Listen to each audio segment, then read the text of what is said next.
Here I am out at Porto diving this spring phytoplankton bloom. I thought I would give a TLDR, one of the theories of how the bloom works. Phytoplankton need light and nutrients to grow. As the seasons change from winter to summer, the sun's light increases and is better able to support phytoplankton growth. That probably seems obvious.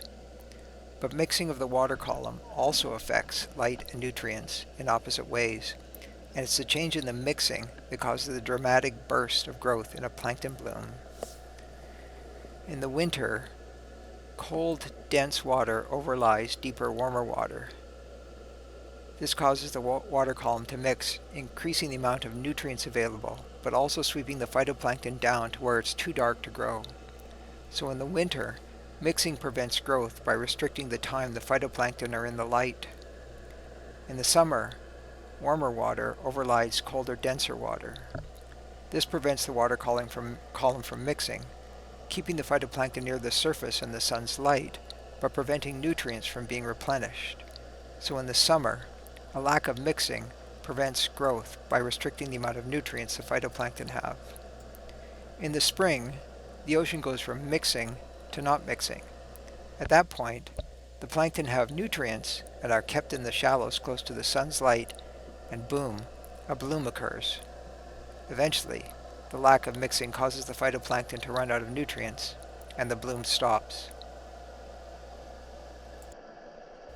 And now just a few meta comments about the theory I've just described.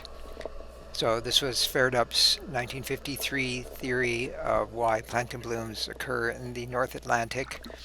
I've really simplified out a lot of the details. Since it was first proposed, there's been lots of amendments to the theory and other theories which propose other mechanisms. But I do see that this theory is still used in many cases in a place like Porto or around the inside of the strait in general.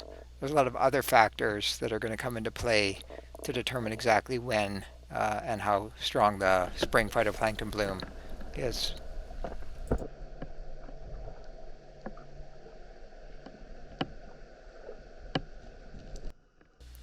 The bloom is a kind of annual rite of passage. It happens every year near the beginning of spring, and I usually like to dive it.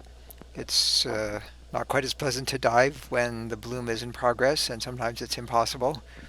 But it's interesting to see how the various organisms react, and some organisms take advantage of the bloom to spawn, and their larvae enter the water column where there's lots to eat and lots of fellow plankton to hide amongst. Unfortunately, in this case, I couldn't find anything spawning, which was what I was looking for.